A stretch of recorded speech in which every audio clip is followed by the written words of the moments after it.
Hey, good morning. I'm John F. Gately. You can call me Jack, and we're broadcasting to you from beautiful Plymouth, Massachusetts. Happy Monday to you. Happy Monday. It's a chilly day, but the news is hot. We have a lot of things that happened over the weekend, and we're going to dive into them right now. Let's get Jack, why are you stumbling over your word? Let's get started.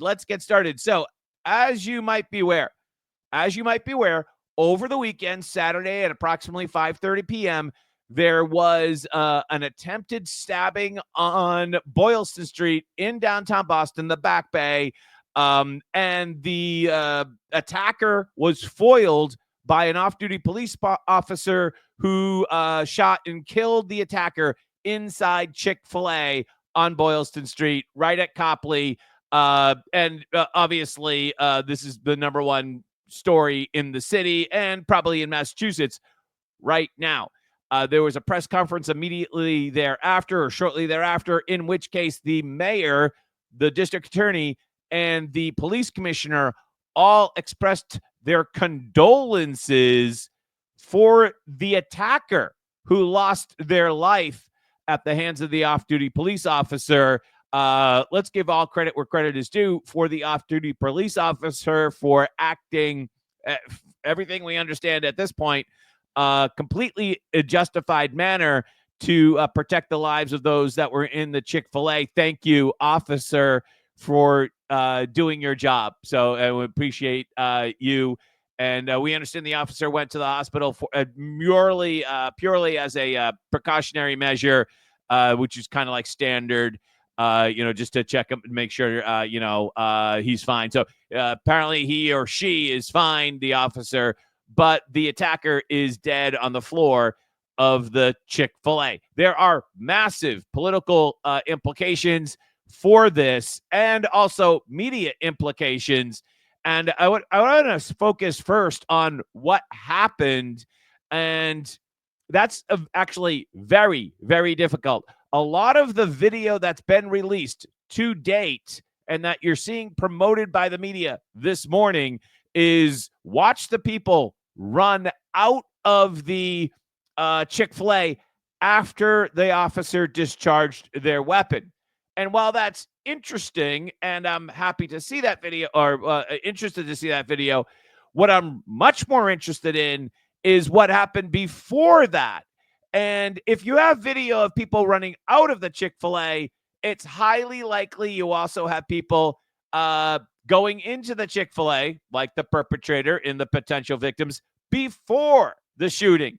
And I've really only been able to find two clips, one from Channel 7 and one from Fox 25, that show anything that happened beforehand. And let me tell you why this is so important. Because typically, according to I've been talking to people in the Boston, that basically in a situation like this, 24, maybe 48 hours afterward, police would identify who was shot, and there'd be an additional backstory that could be produced about why this happened. And I know yesterday was Sunday, but there'd be no reason why today, that as long as we do have a positive identification on the attacker, and as long as family notification has been made, there's no reason why they can't release the name. And traditionally, that would happen within 24 hours, although sometimes it could be 48.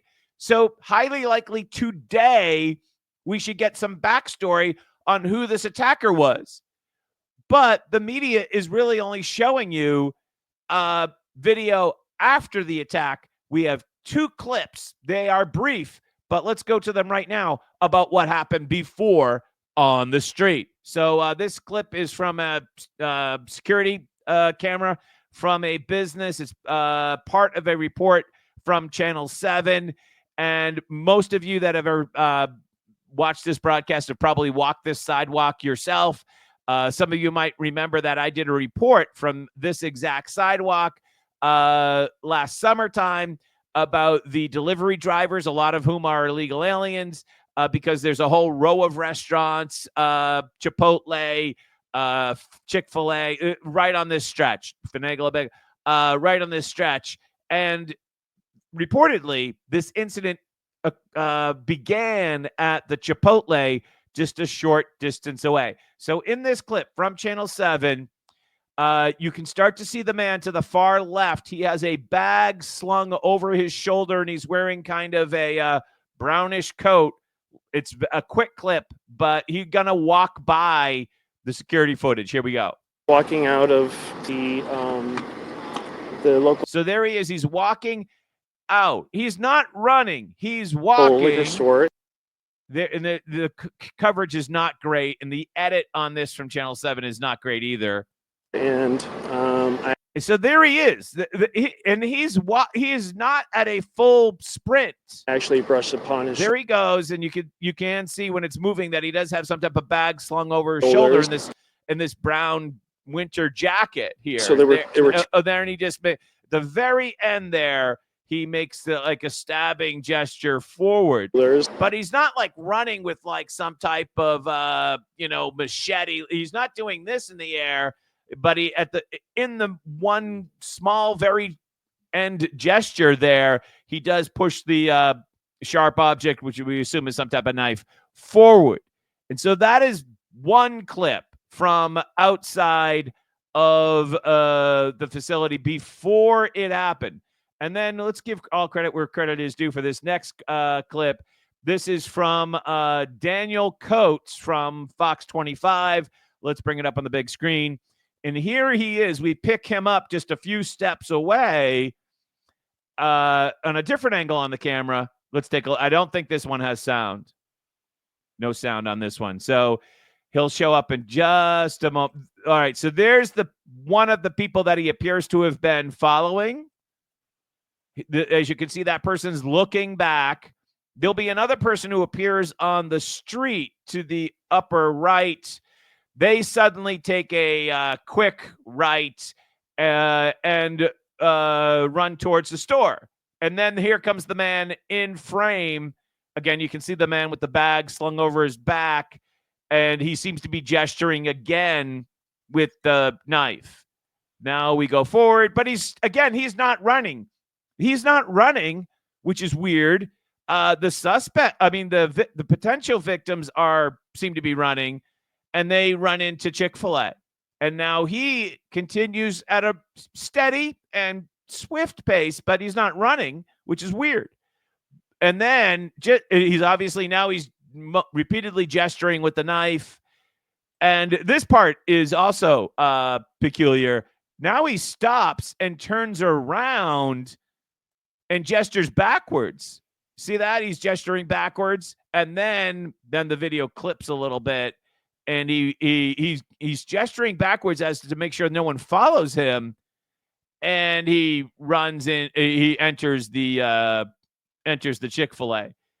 I think when I watched this last time that he seemed non-threatening enough in a way that I think there's somebody. No, I was mistaken. I thought there was somebody that actually entered the Chick-fil-A that wasn't one of those three people. So you seem to have two potential victims who were saved by the police officer. Thank you, officer.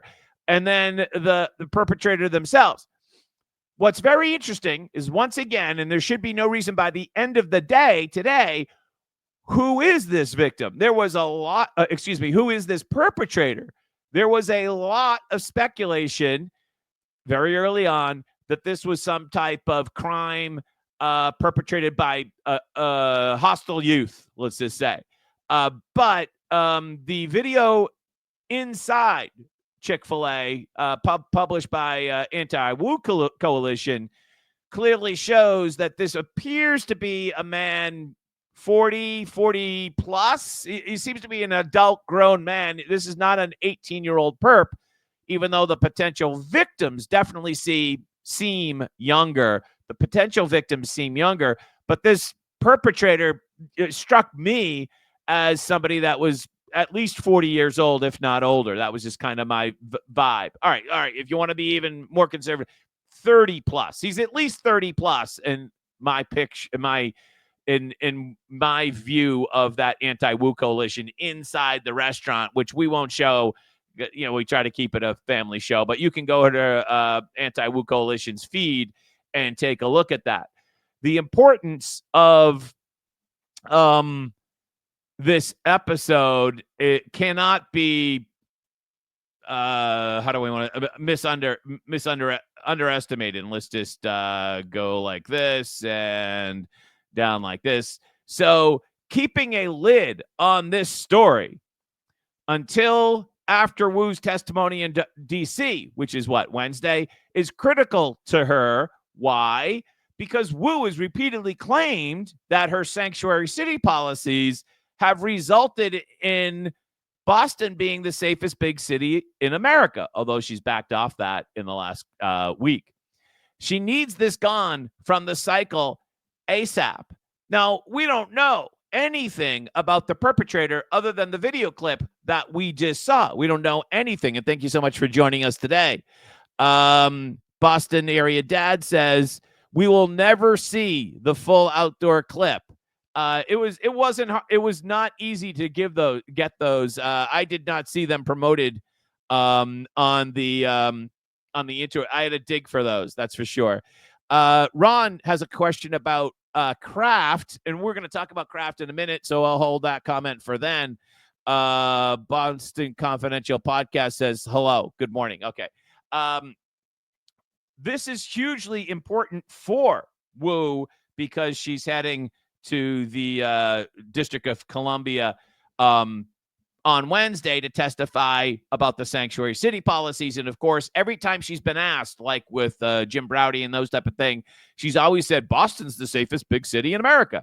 And all credit to Contrarian Boston and is it Mr. Herman for calling her out on that. And she did kind of change her tone on that. And that now she's saying she wants to make Boston the biggest, safest city in America. That's a big difference between I want to make it versus it actually is, right? Those are two different things all together. And so when I saw this clip from the press conference that was held, and I don't know who originally edited this thing up, so all credit to them that edited it up. And if you haven't seen it, it's 26 seconds. We will play it here. When I saw this clip, I was like, I was like, you can edit a lot of things to make it look bad. So I was slightly skeptical when I saw this thing first thing Sunday morning. Let's go to the mayor. The very important thing that you notice when you watch the full press conference, and you can kind of see it here, is that she's actually stepping up to the microphone at this moment. And this is the first thing she says at the press conference. If you watch the full press conference, that becomes apparent. But I just wanted to provide that to you as some background because there's no context in the clip. But here's the clip that I'm guessing most of you have already seen. My condolences and all of our thoughts are with the family of the individual whose life has been lost. All of our thoughts are with the person of the family whose life has been lost. And then if you go through and hear the district attorney and also the police commissioner, they all say almost the same thing. Our thoughts and prayers. With the family and friends of the individual who's been lost. So our condolences go to the individual who was killed tonight. Okay, so they all say almost the exact same thing, almost word for word. And that tells me a couple of things. First off, they probably huddled beforehand. And I'm just going to go out on a limb that they went to some conference or they hired some consultant or they read some article in some far lefty law enforcement publication and said, if one of your police officers kills a person, this is what you're supposed to say, right? This is probably conventional wisdom amongst Soros mayors and Soros DAs across the country. Sympathize with the family of the attacker. That's probably conventional wisdom. They probably went to a conference, or there was some expert that they hired to say, how do you deal with this? They went to a training because they're saying so much the exact same thing of the person who was lost, this has to be conventional wisdom amongst far left mayors and district attorneys throughout the country, probably based in some training they attended. And again, when you see the full press conference, which we won't watch because of like 7 or 8, 9 minutes, I watched it for you so that you didn't have to. Again, it's the first thing she says. It's the first thing that comes to her mind. She did later say that she also is thinking about all the people that have been impacted, but she never really says, she does commend the officer, but, she never talks anything, no tough on crime talk. No tough on crime talk. Nothing like, we can't tolerate this, because she doesn't want this to be a big story, because she's got to go down to D.C. on Wednesday. You'll also remember, just a political side note here, totally not relevant to this topic, Jack, largest police union delivers big endorsement for Mayor Wu. So right after Larry Calderon endorses Mayor Wu late last week, we have this situation at Chick-fil-A, right? Those two things are not connected in any way, shape, or form. Not connected in any way, shape, or form. There's no reason, assuming that we have a positive ID by now, which they most certainly do, and there's family notification. Now, keep in mind that sometimes family notification might not be possible, especially if the person is a native of another land, or there's no family. I mean, there are some challenges with that occasionally. But again, within 24 to 48 hours, all of that should be resolved. And there's no reason why the Wu administration cannot release that information through the police department probably sometime today with a backgrounder of exactly what happened. The only reason they wouldn't be able to do that would be politics. The only reason that they wouldn't be able to give us more information would be politics. She wants this story to go away as soon as possible. And Washington's already paying attention. Nancy Mace, who sits on the panel where Wu will testify on Wednesday, Nancy Mace has already made an issue of this. Here's another quick clip of this is all incredibly disjointed. We'll just let this roll in the background. But most of the footage that you see out there is of the reaction to the shooting, not the actual shooting. Video shows frantic crowd running from Chick-fil-A. Why aren't they running stories on CBS Boston or on NBC 10? Video shows crowd flee Chick-fil-A. Why aren't they showing the video that clearly I showed to you? Why isn't the lead story? And I just watched all of the I just watched all the locals, and nobody is running with the lead story of video shows knife wielding man entering Chick-fil-A. Why isn't if it bleeds, it leads, right? But not if it embarrasses the mayor. Right? Right? Why aren't all of the local TVs running with video shows knife-wielding man running into Chick-fil-A? Why isn't anybody? No, they're not running with that story. They're running with the people are fleeing the Chick-fil-A, where obviously you'd probably want to run with both, right? Video shows man entering and crowd fleeing. Because only by seeing both of the videos, or the whole video, I should say, do you understand what happened before and then after. And I don't want to say cover up, but the media is complicit in supporting incumbents here in Massachusetts, if you have not noticed, right? They have a story literally served up to them. If I can find the footage, they could find the footage, right? They don't want to run with that footage. Instead, they run with the people running out of Chick-fil-A rather than the actual footage of the man with the knife, because they want to suppress the story. That's exactly what's going on here. And since someone mentioned Kraft for mayor, let's bring up his post. Mayor Wu has got it completely wrong when it comes to public safety. After a deranged man attempted to stab multiple people with a knife, her first move is to express her sympathy for him. Thank you to the brave individual who took action and saved lives. Can't we say that the brave individual was an off-duty Boston police officer? And then he posts the Daily Mail article, which, of course, as my wife always says, if you want to know what's happening in Massachusetts, you have to read a British publication, the Daily Mail, dailymail.co.uk, because that's the only place that you actually get the real truth. So let's bring up the comment that Ron had about Kraft. If Kraft was a serious candidate, he would have spoken out on, 1, the violence, and 2, Wu's pathetic, heartfelt feelings towards the attacker.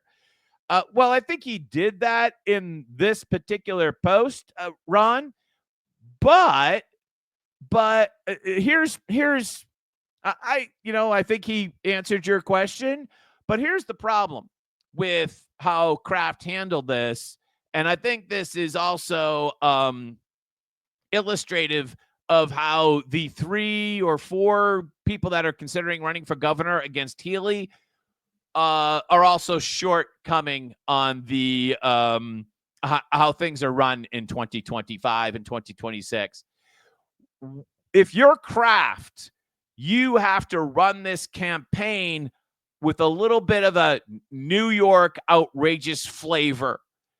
In other words, if this occurred in Manhattan, then the candidate for mayor against the incumbent would be down at the scene making a video and posting the video, because down in New York, things are a little bit more outrageous. Jack, why are they a little bit more outrageous? Because in order to break into the massive media buzzsaw that is news every single day, and to kind of get above the din of the daily grind of news, you have to do things that are a little bit more outrageous, let's just say. And that's New York City politics, if you've ever noticed it. And at the very least, Kraft should have made a video, even if he made it from his own kitchen counter, about this incident, rather than just sending a text post. Sending a text post by Kraft is not going to help you win the election against an incumbent City of Boston mayor. It's not. You either have to make a video, because video connects, right? That's why you're watching, right? Video connects. We've known that since like Milton Berle. Video connects more than text words, even though text has, I'm not saying that the written word doesn't have its place, but video connects. It's 2025. And so I think Kraft totally blew it in his response. And if I was Kraft running against Mayor Wu, I would have been down there, because that's where all the TV cameras are. Right? Plus, you also have your own satellite truck in the palm of your hand. So why don't you use your own satellite truck instead of just typing in a couple of sentences? So I think he totally blew it. And especially when you're probably going to be outspent or close to being outspent, and you're trying to take on an incumbent mayor. Which gets me to 2026. I don't see any of the people that are thinking about running for governor in 2026 that would have the chutzpah or the media smarts to do what's necessary to get the free media coverage that's going to be necessary to defeat Maura Healey because she's going to have the incumbent advantage and a huge dollar advantage. She's going to have way more money than whoever the Republican nominee is. And so we need a Republican nominee who understands how media works in 2025, 2026. And it's not by just sending out a written tweet or post or whatever they call it nowadays. It's by video, and you've got to be able to spring yourself into action and to take advantage, bad phrasing, of these types of incidents. All right, so here's Nancy Mace from Washington, D.C.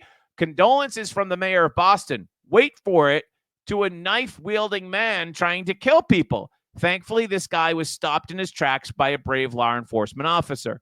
Now, again, we don't know the backstory here. We don't know the backstory. All we have is those two little clips, but it appears to be some type of older man walking swiftly with at least two people trying to evade him, and they run into the Chick-fil-A. We have no idea what happened down the street at Chipotle or what the backstory is. Not that that would forgive anything, because you can't stroll down Boylston Street with a knife and then go into Chick-fil-A. So once you get into Chick-fil-A, I don't know if you've ever been to that Chick-fil-A, but I have. It's a tight space, and especially if there's a lot of people there, it could be even tighter. So you're kind of cornered there, and I can understand the officer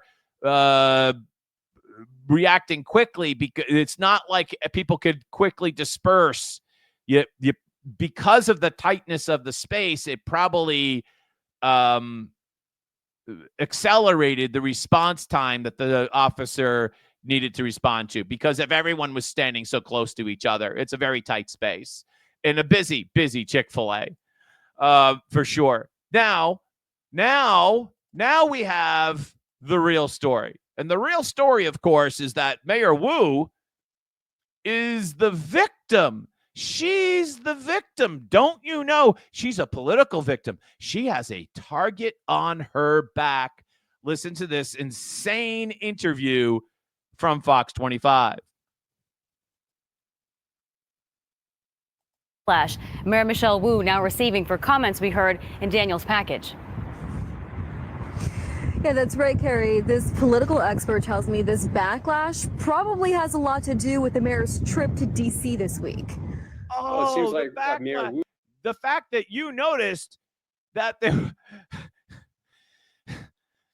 backlash is completely political, and the fact that we're talking about this is completely political. It has nothing to do with, I don't know, we don't want knife-wielding people walking down the street of Boylston Street in downtown Boston, the Back Bay. And then they get this professor from BU.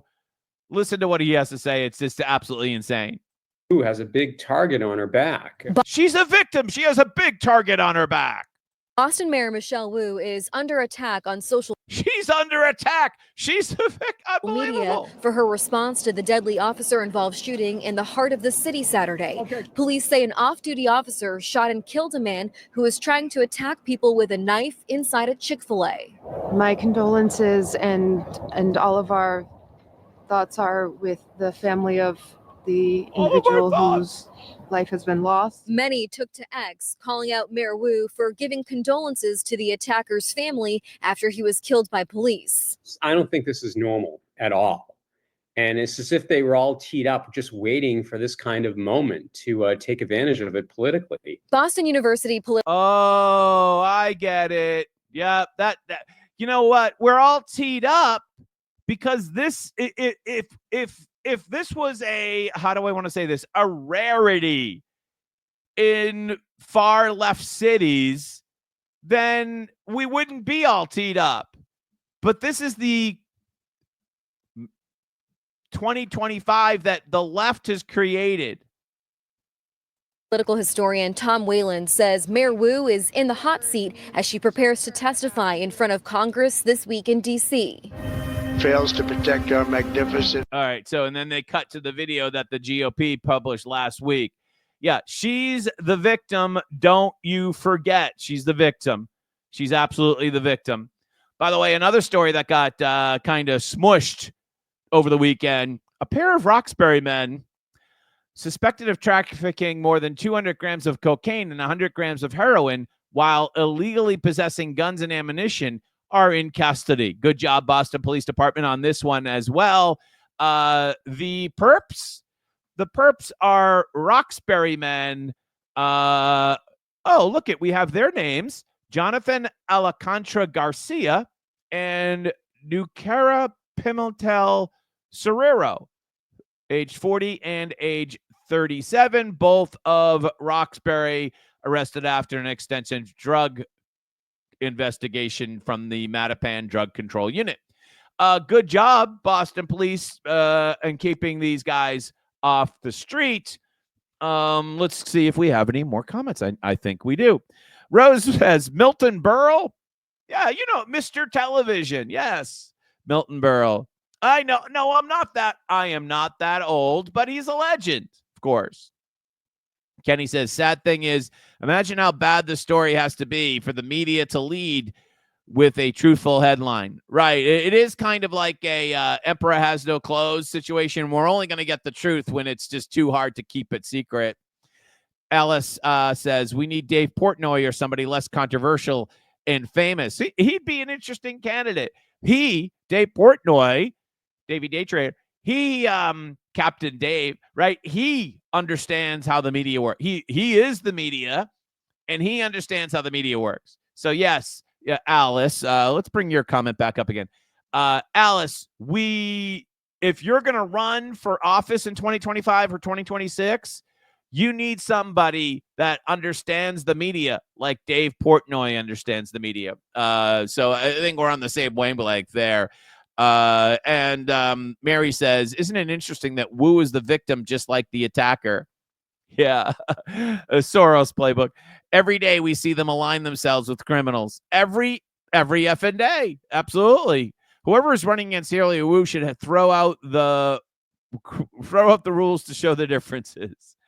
I think we just heard Trump on his social network say that he's coming to Washington. He's coming to the Congress, this big speech this week, right? And he's like, I'm going to tell it as it is.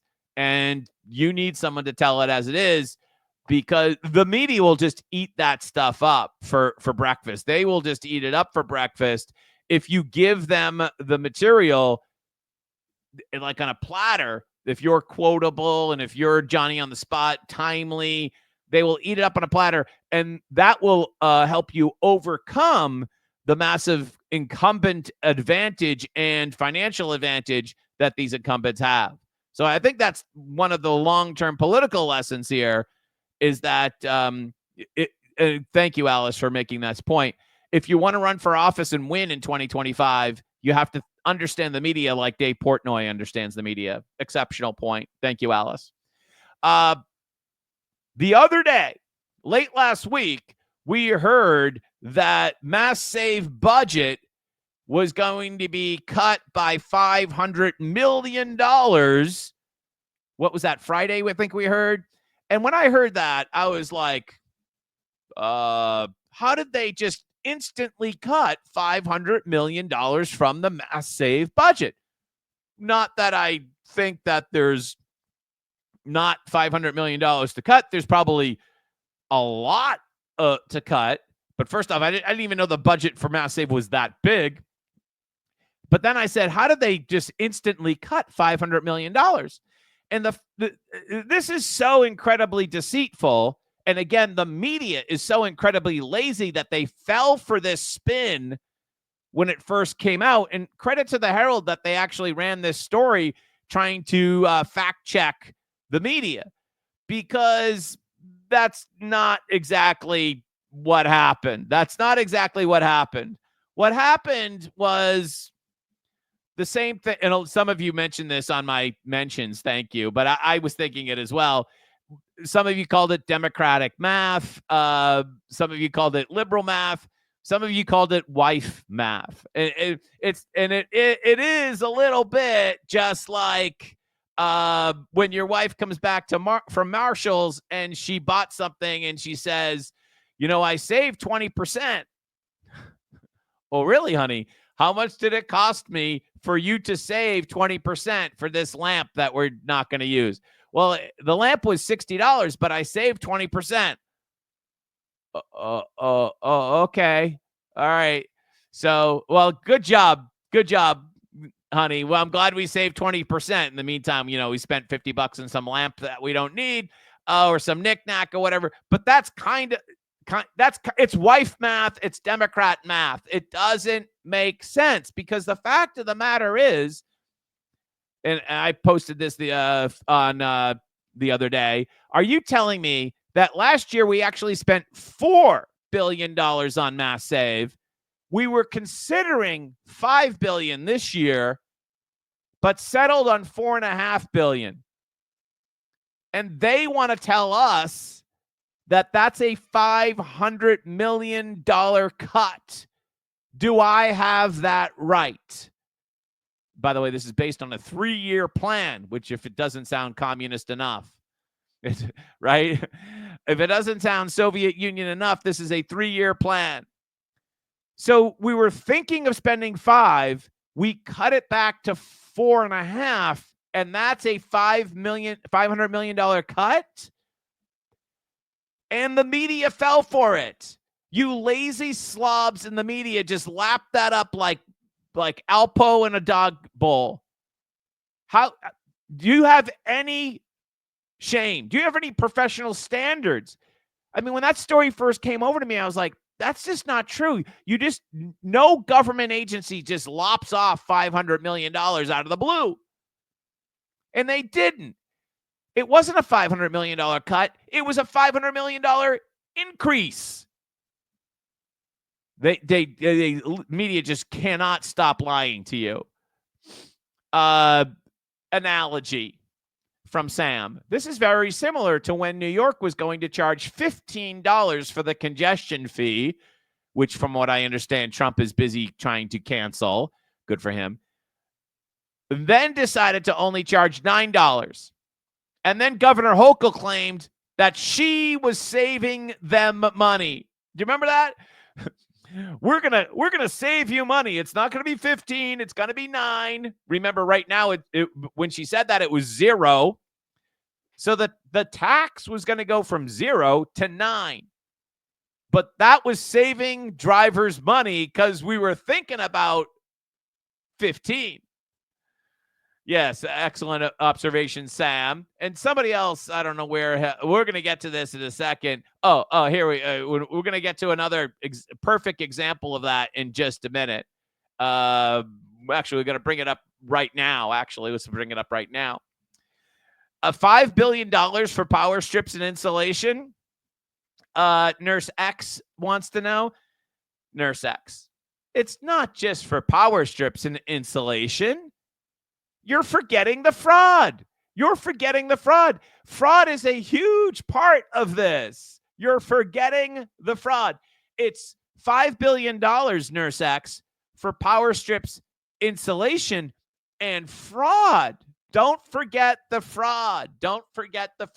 Ex-cop jailed in Mass Save kickback scheme. Right? Yeah. Don't forget the fraud factor. And you could argue that all $4.5 billion is a fraud factor, right? That the whole program is a fraud. That's where I'm going. I'm going with that angle. The whole program's a fraud. Common Core math. Welcome to baseline budgeting. Yeah. Another great headline. Yep. Another great headline, right? I'm thinking, Kenny, you're talking about the cop arrested. By the way, thank you for joining us. Appreciate your comments. So over the weekend, a star was born. The Democrat Party, since they got demolished and we won, I should have worn my Trump t-shirt today. When we won on November 5th, the Democrat Party has been reeling, and they've been looking for a leader.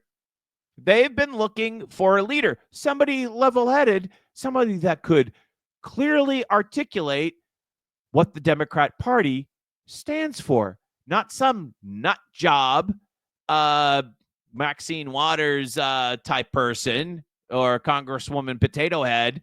No, we need someone that can connect with everyday people.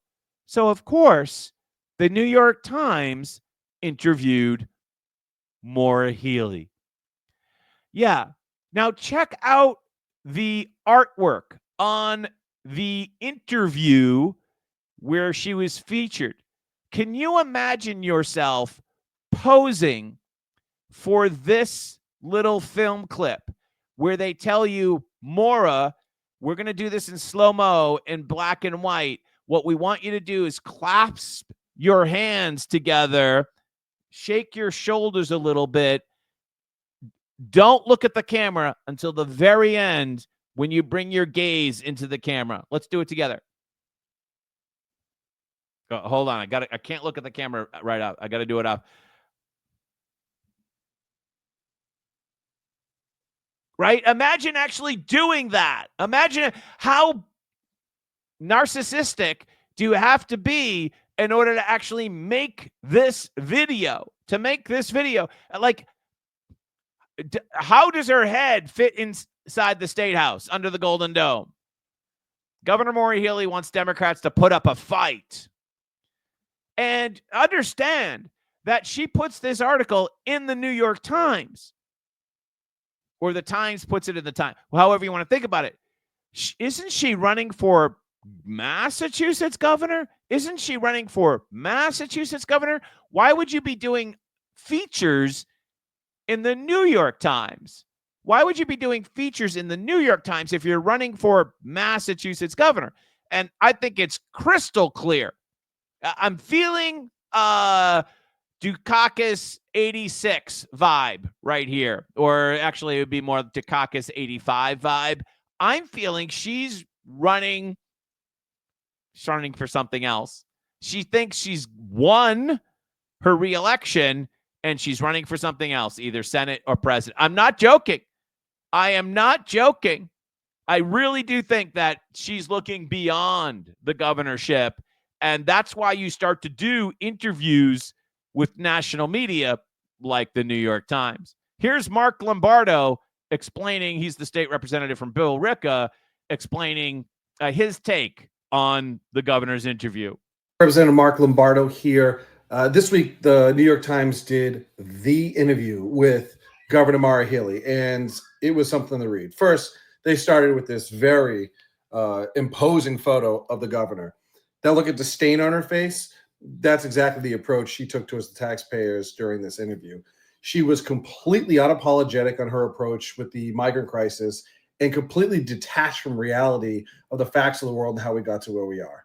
Mark, by the way, I love the Fetterman sweatshirt that you're rocking here. Believe it or not, like, by the way, this is the type of video that Mr. Kraft should have made relative to the Chick-fil-A situation. Mr. Kraft should have taken a screenshot of Mayor Wu and made this type of video that Mark Lombardo just made. Was included in this interview. First, the governor tried to say that she inherited the migrant crisis. No, Governor, you didn't. This was not brought to you by the Baker administration. This was actually brought to you by President Joe Biden. When he came in and pulled off all the executive orders like Remain in Mexico and other policies that Trump had put in place, the borders opened up and immigrants came flying in illegally into the country. You made a choice, Governor, to provide benefits, housing, all sorts of welfare programs to the tune of $2 to $3 billion a year on the taxpayers to support your sanctuary shelters and your sanctuary policies. You didn't inherit anything. You absolutely created a magnet for illegal immigrants to come to Massachusetts. Hey, Mark, that's my line, electromagnet. You're stealing my line. She then continued to say that Republicans are fanning the flames of fear. No, Governor, you know what's causing fear? Criminal, monster, illegal immigrants who are committing rapes, murders, assaults, and trafficking fentanyl throughout the Commonwealth. All right, like, you get the point. Mark is totally on fire on this video. You should go to his account if you haven't already, and we'll just bring it up one more time. at Mark T. Lombardo. He's the state representative from Billerica. You should follow him because he's doing a lot of these videos and they're making sense. I mean, the guy just makes common sense, makes sense. Or if you didn't want to watch the interview, you could also just take Anthony Amori's take on the whole situation. None of this is true.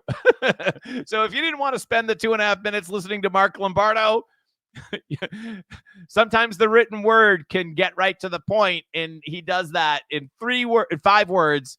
None of this is true. And this is the video or a video clip of Mora and the New York Times. None of this is true. Anthony Amori for the win right there. Good job. Sean Powers from Braintree. It would be helpful for all of us if you focused on Massachusetts instead of trying to deflect. People are having to choose between food and heating, electric bills this winter due to the energy crisis your policies have caused in our state. She canceled 2 pipelines. And because the other day, Mora is busy talking about national politics on Friday, the way Donald Trump and J.D. Vance treated President Zelensky. Massachusetts will always stand with our ally, Ukraine. I don't know if you know of this, but actually governors have nothing to do with foreign policy, or shouldn't. Foreign policy, that's for the president. And let's also bring the lie to what, and Mark Lombardo was talking about this, but we have data on it now. Governor Healy alleged that she inherited the migrant crisis. That is a lie. And we have data from Ed Davis that was news dumped on all of us late Friday. So if you're not aware of the time frame that happened on Friday, Governor Healy signed the bill for $425 million more for the Healy hotels. Then later Friday, and the timing is very important, later Friday, Ed Davis and Maura Healy released the Ed Davis report on security procedures at the Healy hotels. Oh, timing? Just pure coincidence? No, hell no. Because if this report was published a couple of days before, then it would be incredibly bad optics when this report came out to then sign the 425. They're not, understand, orchestrating the timing has a huge impact upon how things are perceived. So she signs the bill first for the money. Got to keep the gravy train going. And then late Friday, they dump the report. And it has the facts that disprove her statements to the New York Times. And especially the fact that she did not inherit the migrant crisis. Look at the orange line on this chart. And I'm going to actually pull this up even bigger for you so you can see it here. No, that didn't make any difference. We'll go back. Hold on a second. Look at the orange line on this chart. The orange line is the number of families, shelter population by family. And in 2022, we had just over 600 families in the shelter program. You'll remember Healy was elected in November of 2022 and took office in January of 2023. So we had just over 600 families in 2022.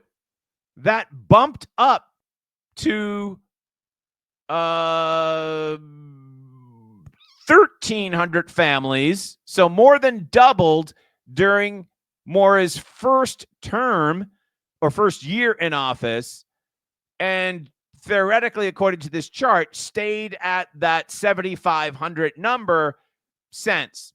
Why did it stay at the 7,500 number? Because theoretically, they capped it at that number. and it's a particular spending from a particular line item. They actually moved families to a different line item, but that's theoretically they capped it at 7,500. So we were at 600, and then all of a sudden we're at 7,500. Do I have that right? Yeah. Yeah. We were at 600-ish, and then it went to 7,500. When did it do that? Almost immediately upon Maura Healey's taking office. This was not a overcapacity problem that existed during the Baker administration, because in the Baker administration, the number that he had during his last year in office was 600 families, and now it's 7,500 families. And the incidences of crime and other types of call the police and all that dramatically increased, which is also what's on this chart. And this chart also proves the lie that Senate Budget Chief said last week. He said that the pre-invasion program load was 4,000 families. But that's not true either, because we know that as recently as 2022, we only had 600 families in the program. And probably if we went back to pre-Biden, which would have been 2020, or even if we went back to when things were still normal, if we went back to 2019, we would probably be well under 500, right, families. But nobody wants to dig up that data. I tried. I do know that somewhere back in 2019-ish, we were spending about $100 million-ish a year. And now, as you know, we're spending basically 9 times that. But no one wants to talk about that, and certainly not Maura Healey. So that report came out late Friday. It was absolutely positively devastating. And basically, you paid Ed Davis $175,000. That's $3,300 a page to learn what has already been reported. Remember, the Massachusetts GOP, all credit to them, they went and FOIA'd 3,000 pages of incident reports, because one of the problems with the incident reports, you know, when they call the police and all those things at the Healey hotels, one of the problems is that it's all done by basically PDF paper document, and there's not much computerization of these reports. And if you are at a program load of 200 or 300, 400 families, that might be okay.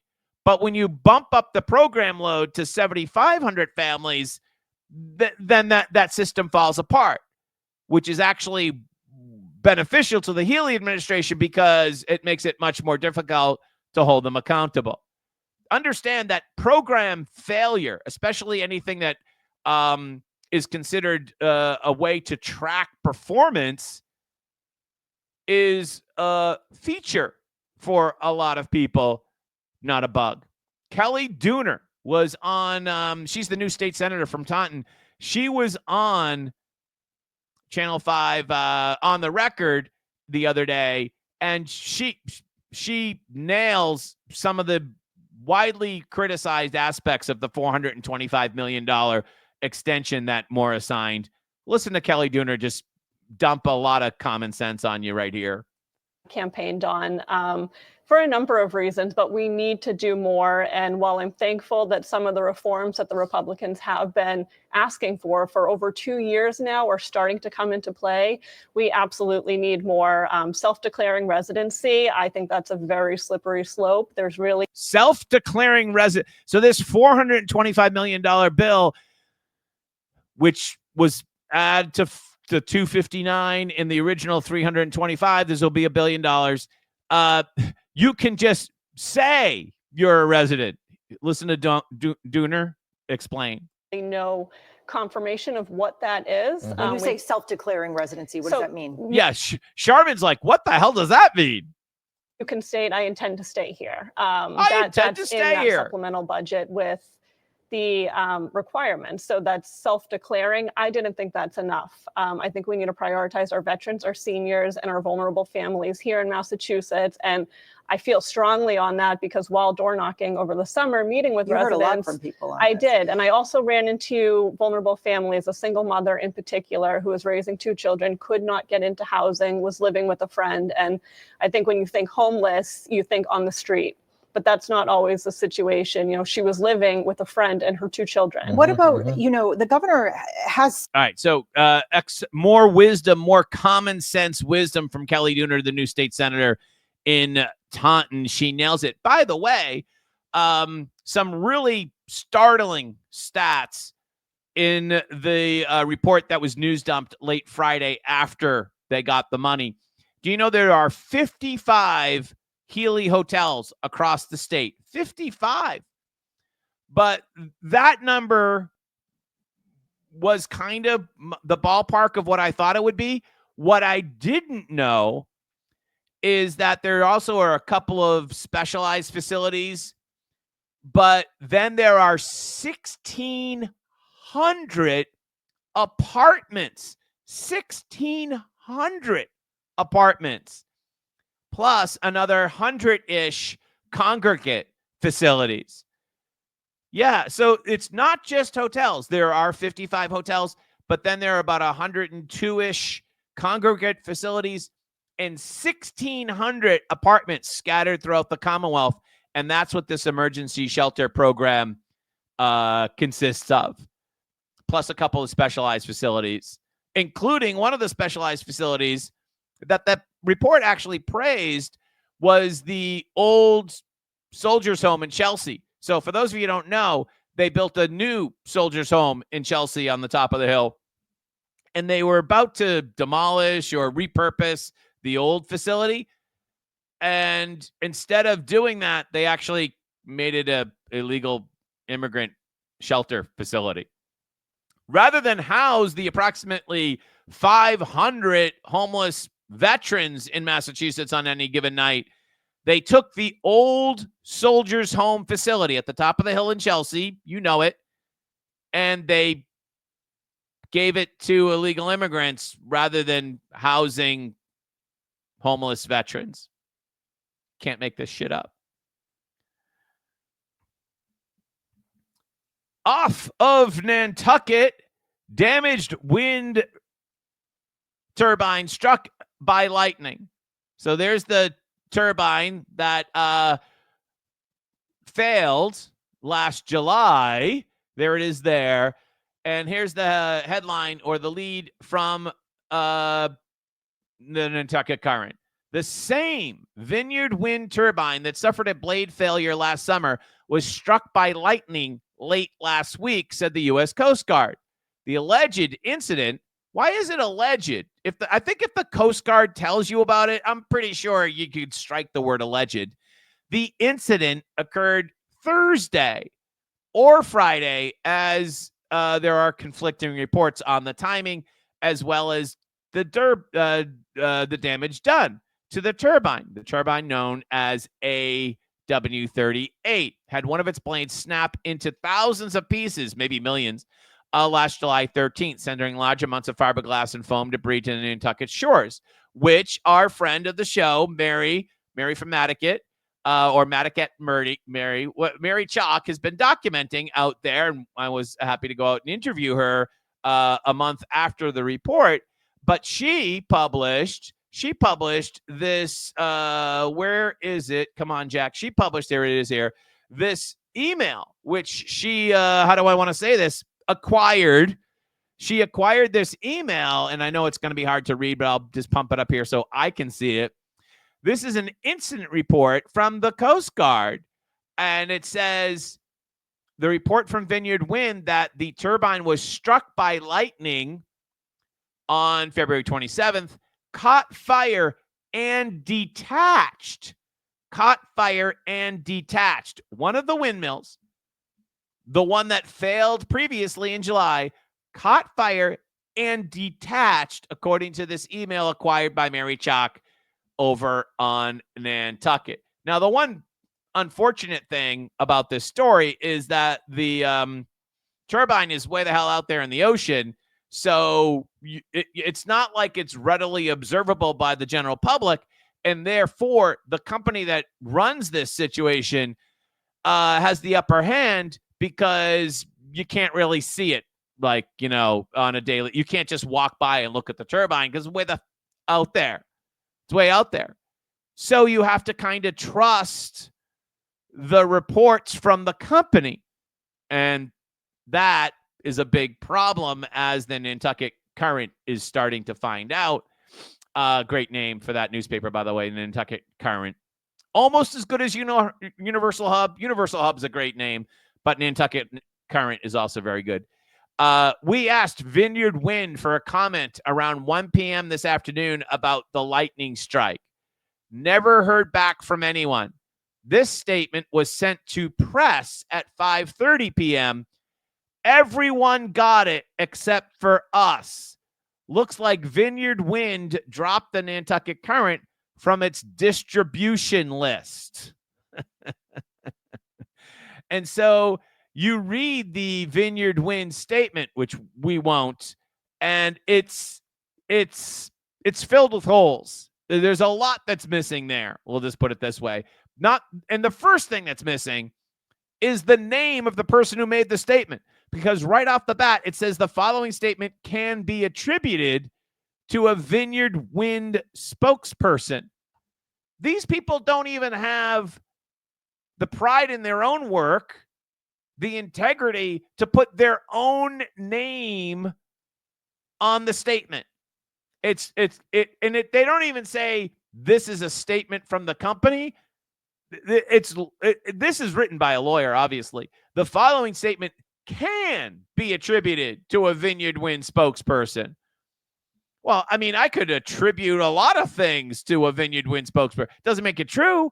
How about you actually have a Vineyard Wind spokesperson make a statement with their own name? You coward, you. I go on this show Monday through Friday. Where's my name? My name is in the name of the show. I'm not afraid of accountability. If I screw something up, my name is on the show. You can't even put a name on a statement about a wind turbine that got struck by lightning. Cowards. The whole thing should be taken down. It's an environmental and economic disaster. As Jonathan Bowen observes, Jonathan Bowen reads this post, and then he scrolls down and he says, "You're the baddies." Obviously, sarcastically, "You're the baddies, Boston Biber." Yeah, unbelievable.